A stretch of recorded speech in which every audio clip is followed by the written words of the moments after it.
yang Maha Kuasa, jadi dia tidak diberikan oleh pemerintah, oleh penguasa atau tokoh masyarakat, tokoh agama, tapi diberikan langsung oleh Yang Maha Kuasa, oleh Tuhan Yang Maha Kuasa.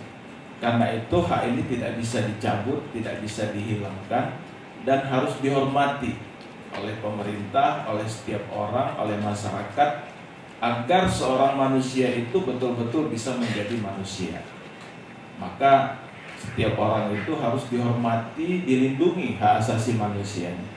Coba bayangkan ketika seseorang itu hak asasi manusianya tidak diakui.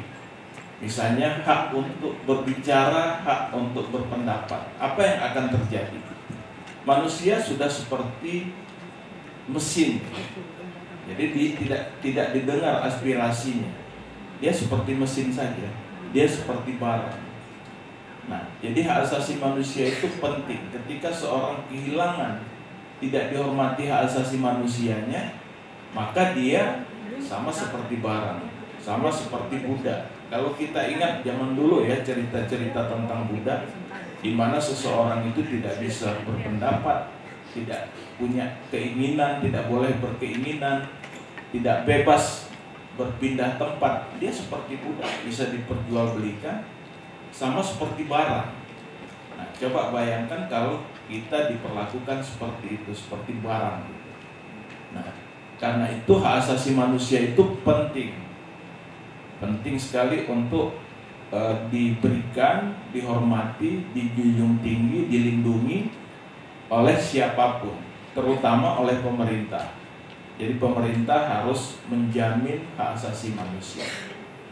Nah, hak asasi manusia itu sendiri terdiri dari beberapa kelompok ya. Kalau kita lihat itu ada generasi pertama, generasi kedua, generasi ketiga. Generasi pertama itu terkait dengan hak sipil politik, hak untuk hidup, hak untuk tidak disiksa, hak untuk bebas memeluk agama, hak berserikat, berkumpul, hak mengeluarkan pendapat. Itu hak-hak yang merupakan generasi pertama, hak sipil dan politik. Kemudian ada lagi hak ekonomi sosial budaya, hak generasi kedua. Hak generasi kedua ini lahir pasca revolusi industri. Jadi ketika revolusi industri, orang kesulitan untuk mendapatkan pekerjaan, kemiskinan semakin menjadi-jadi. Nah, sehingga kemudian hak ekonomi sosial budaya ini muncul, yaitu hak atas pekerjaan, hak atas pendidikan, dan lain sebagainya. Jadi hak-hak tersebut. Kemudian generasi ketiga itu adalah hak atas lingkungan hidup yang sehat. Kita tahu bahwa di Undang-Undang Dasar kita juga hak untuk mendapatkan lingkungan hidup yang sehat dan berkelanjutan itu merupakan salah satu hak asasi manusia. Hak masyarakat adat, hak atas pembangunan itu adalah generasi-generasi belakangan ya, terkait dengan hak asasi manusia. Nah, jadi hak asasi manusia itu sangat luas. Namun kali ini kita coba bicara tentang hak atas kebebasan mengeluarkan pendapat dan hak untuk bebas berekspresi. Nah, dikenal dalam hasanah hak asasi manusia itu adalah 3 kebebasan dasar. 3 kebebasan dasar itu hak berpendapat, berekspresi, hak berkumpul, berserikat, dan hak bebas untuk memeluk agama dan keyakinan. Jadi 3 fundamental freedom. Nah, 3 fundamental freedom ini sangat penting sekali dalam suatu masyarakat dan harus dihormati, dijunjung tinggi. Tetapi kenapa hak itu ditonjolkan? Karena hak tersebut ternyata tidak mudah juga dirasakan atau dinikmati oleh setiap orang. Banyak hambatan-hambatan. Nah, sehingga kemudian dari hasanah hak asasi manusia, hak bebas mengeluarkan pendapat dan berekspresi ini menjadi satu perhatian khusus yang diberikan oleh berbagai instrumen hak asasi manusia, baik internasional, regional maupun nasional. Maka di dalam berbagai instrumen hak asasi manusia, apakah itu Deklarasi Universal Hak Asasi Manusia, apakah itu Konvensi Internasional tentang Hak Sipil dan Politik, atau deklarasi HAM ASEAN misalnya di tingkat regional maupun Undang-Undang 39 tahun 99 yang merupakan instrumen HAM nasional itu mengatur kebebasan menyampaikan pendapat, berserikat dan berkumpul.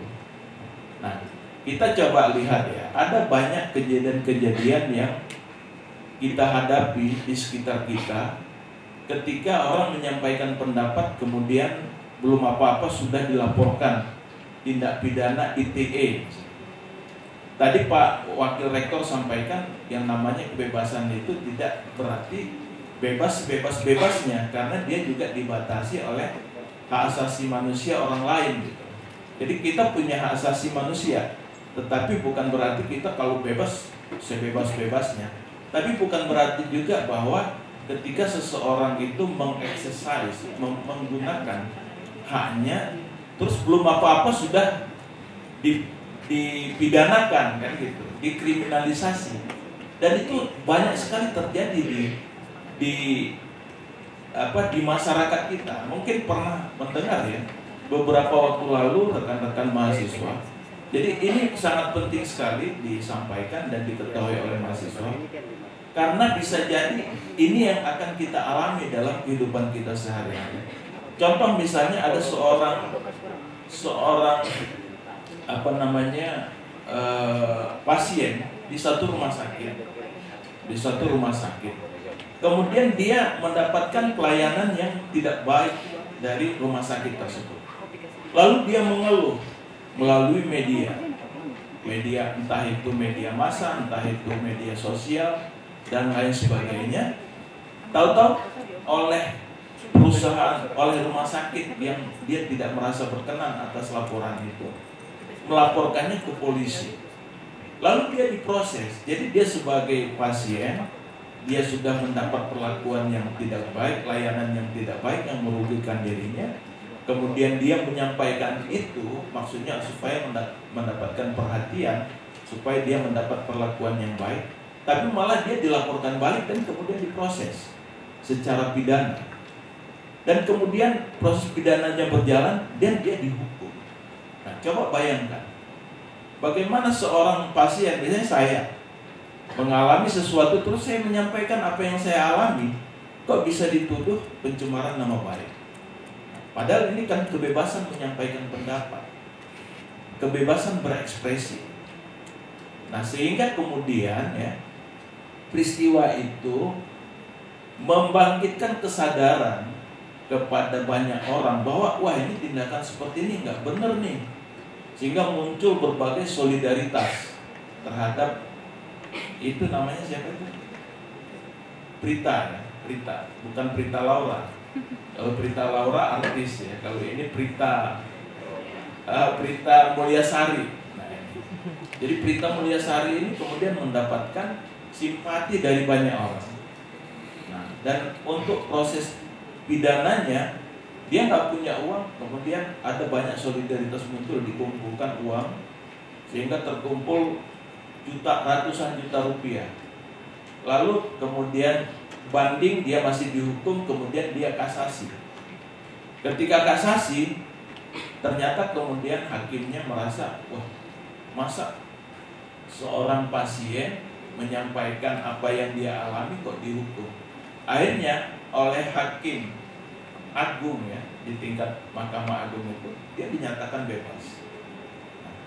Ini contoh ya, bahwa ini kehidupan kita sehari-hari, bagaimana kebebasan mengeluarkan pendapat itu sangat dekat dengan kita. Tetapi kalau ini tidak dirawat, kalau kita tidak mengingatkan pemerintah bahwa ini harus dilindungi, maka orang tidak bisa bebas menyampaikan pendapat. Banyak contoh-contoh yang lain.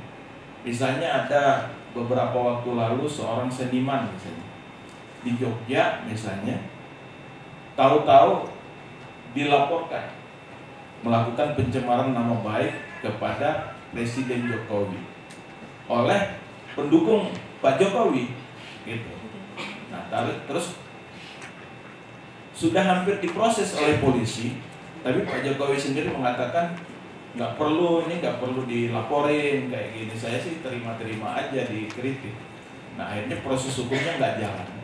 Nah tapi coba bayangkan kalau kemudian Pak Jokowinya mendiamkan itu, kemudian proses hukum bisa berjalan. Nah banyak lagi kasus-kasus yang lain. Misalnya teman-teman di kampus ya, teman-teman mahasiswa di kampus, kebebasan mengeluarkan pendapat itu sangat ini sekali. Misalnya dengan melakukan mimbar bebas ya, misalnya menyampaikan mimbar bebas. Nah kalau rektornya misalnya atau dosen misalnya nggak terima, terus melaporkan mahasiswanya ke pihak kepolisian, ini kan bisa membuat mahasiswanya tidak kritis. Padahal kebebasan menyampaikan pendapat itu sangat penting untuk demokrasi. Dan kebebasan menyampaikan pendapat itu juga sebagai sumber kemajuan. Coba bayangkan bahwa perubahan yang terjadi di dunia ini kan berasal dari gagasan. Jadi muncul dari gagasan itu disampaikan, dan kadang-kadang gagasan itu berbenturan dengan hal-hal yang sudah mapan. Jadi kalau orang-orang yang sudah merasa senang dengan kemapanan, kemudian ada gagasan baru dan dia merasa tersinggung, kemudian orang itu dilaporkan ke polisi, ke penegak hukum misalnya, kemudian orang gak berani lagi berpendapat. Nah disitulah bisa muncul yang namanya masa kegelapan, abad kegelapan, seperti dulu pernah terjadi di Eropa di abad ke-5 sampai kurang lebih abad ke-15. Itu masuk kategori abad kegelapan. Kenapa? Karena ketika ada orang berpendapat, kemudian orang yang berpendapat itu dianggap sebagai ancaman. Nah, padahal melalui pendapat itu kemudian pendapatnya itu bisa memberikan masukan ya. Bagi orang-orang tertentu mungkin melalui kritik itu dia bisa memperbaiki dirinya. Makanya kan berbeda pendapat itu adalah suatu, istilahnya itu berbeda pendapat itu sebagai suatu anugerah gitu ya. Jadi karena kita melalui perbedaan pendapat itu bisa menemukan kelemahan-kelemahan kita. Nah, jadi ada beberapa tradisi di berbagai tempat itu, kalau mereka punya sesuatu yang baru, mereka akan cari dulu devil advokatnya. Jadi yang melihat kelemahan-kelemahan sebelum itu yang baru itu diluncurkan, supaya betul-betul tidak ada lagi kelemahan. Nah, jadi perbedaan pendapat, perbedaan ekspresi, kebebasan berekspresi itu merupakan suatu hal yang penting, baik dalam hal demokrasi ya, kemudian dalam hal kemajuan bangsa, dalam hal berkeyakinan juga, kebebasan beragama juga harusnya dijaga gitu ya. Dan itu penting untuk menjunjung tinggi hak asasi manusia setiap orang. Nah, rekan-rekan mahasiswa, perlu kami sampaikan juga bahwa kebebasan mengeluarkan pendapat itu tidak hanya dalam arti menyampaikan pendapat, bebas menyampaikan pendapat, tetapi di dalamnya juga adalah kebebasan untuk memperoleh informasi. Nah, jadi selain kebebasan menyampaikan pendapat, juga kebebasan memperoleh informasi. Nah, kadang-kadang kita sulit untuk mendapatkan informasi. Kita misalnya ingin tahu berapa banyak sih HGU. HGU itu hak guna usaha. HGU ya. Jadi di Indonesia ini kan tanah itu kan terbatas. Nah, kemudian setiap individu itu hanya boleh memiliki tanah misalnya maksimal 5 hektar per individu. Tapi perusahaan itu bisa punya hak penguasaan tanah itu sampai ratusan ribu hektar. Nah, lalu kita ingin tahu berapa banyak nih perusahaan yang punya HGU. Nah, ketika kita tanya, mereka nggak mau ngasih. Pemerintah nggak mau ngasih.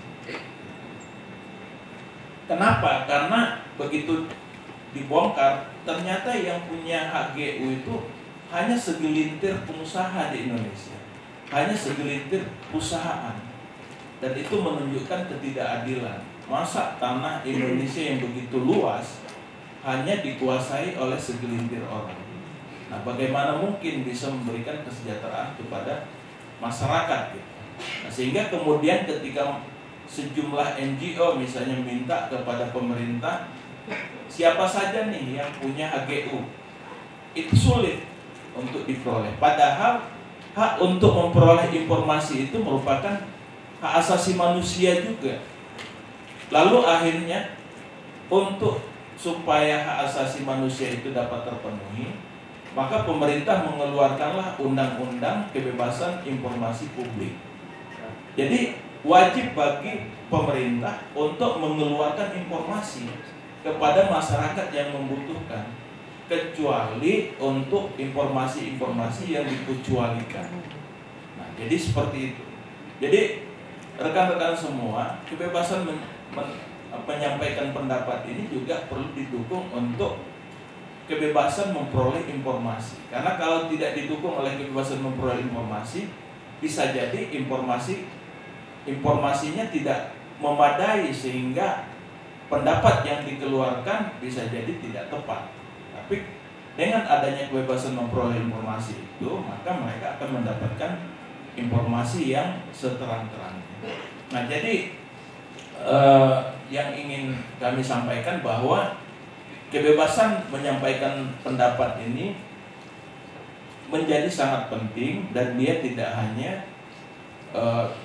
bebas berekspresi, bebas berpendapat, tetapi juga bagaimana informasi-informasi itu tidak boleh ditutupi, kecuali untuk informasi-informasi yang dikecualikan, misalnya untuk kepentingan proses peradilan, demi keamanan nasional misalnya. Boleh, tetapi itu pun harus dinyatakan secara tegas apa yang tidak boleh diinformasikan, mana yang tidak boleh dibuka ke publik, mana yang harus ditutupi. Nah, sehingga kemudian publik itu wajib tahu apa kebijakan dari pemerintah, apa yang sumber daya yang akan digunakan pemerintah untuk kepentingan pembangunan itu akan diprioritaskan kemana, itu juga diketahui publik. Karena kalau itu ditutupi, maka bisa jadi akan disalahgunakan oleh penguasa. Maka kebebasan berekspresi itu juga sekaligus selain untuk keperluan ekspresi diri, juga dalam rangka mengontrol pemerintahan yang sedang berkuasa. Nah, juga kebebasan berekspresi juga dalam rangka untuk menyalurkan aspirasi kita. Jadi kita harus bebas nih menyampaikan aspirasi kita nggak boleh ditekan, sehingga kita bisa memperoleh, misalnya dalam hal pemilu, kita harus bebas, tidak boleh ada tekanan, intimidasi, iming-iming, sehingga ketika kita menyalurkan aspirasi kita memang sesuai dengan yang kita harapkan. Nah, itulah sangat penting sekali kebebasan berekspresi dan berpendapat. Nah, ada beberapa wilayah ya, ada beberapa bentuk ya kebebasan berekspresi itu, misalnya dalam hal pidato dan ekspresi politik. Nah, dalam hal pidato dan ekspresi politik ini juga kita lihat seringkali ada yang merasa terganggu dengan pernyataan-pernyataan salah satu rivalnya. Jadi ketika dalam kontestasi, apakah itu dalam capres, cawapres, atau pemilihan legislatif misalnya, seringkali kan ada pernyataan-pernyataan yang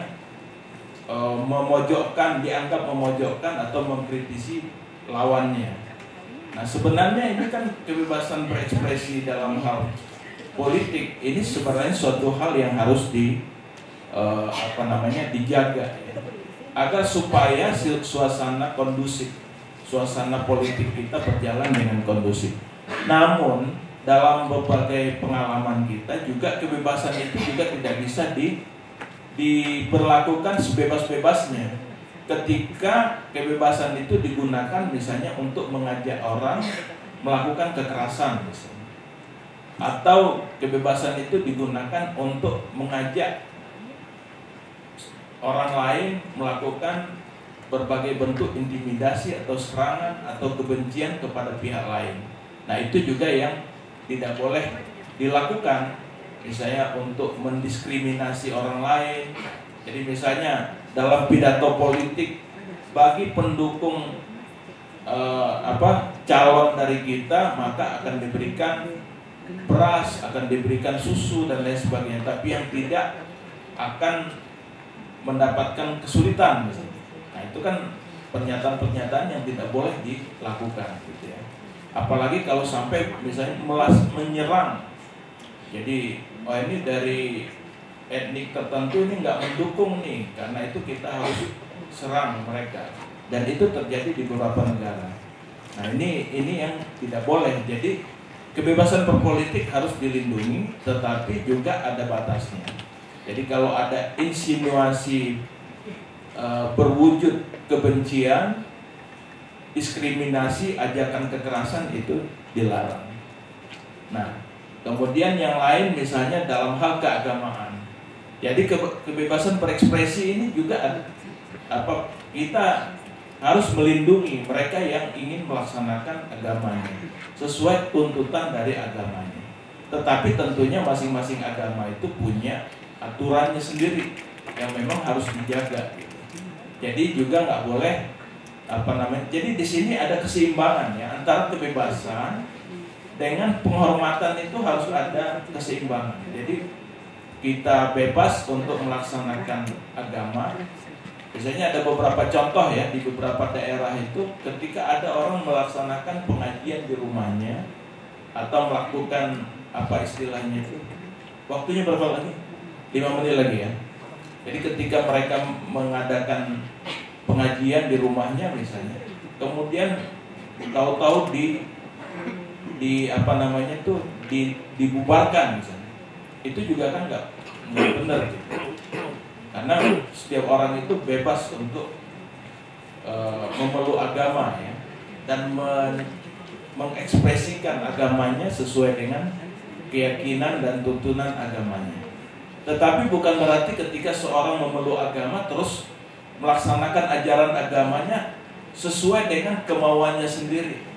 Ya, tetap harus pakai koridor-koridor aturan yang ada di agama tersebut. Contoh misalnya di Jawa Timur itu, kalau dalam Islam ya, saya berikan contoh. Dalam Islam itu kalau kita sholat, bahasa yang digunakan bahasa Arab. Jadi mulai dari awal sampai akhir itu pakai bahasa Arab. Nah, di Jawa Timur ada yang pakai bahasa Indonesia. Nah, itu kemudian itu juga nggak boleh kan, seperti itu. Jadi sekali lagi bahwa yang namanya kebebasan itu juga tetap ada batasnya. Nah, apalagi kemudian kalau misalnya ada dulu penceramah dari kacamatanya berbeda dalam melihat agama orang lain. Ya, nggak boleh dia kemudian menyerang, kok harus begini, kok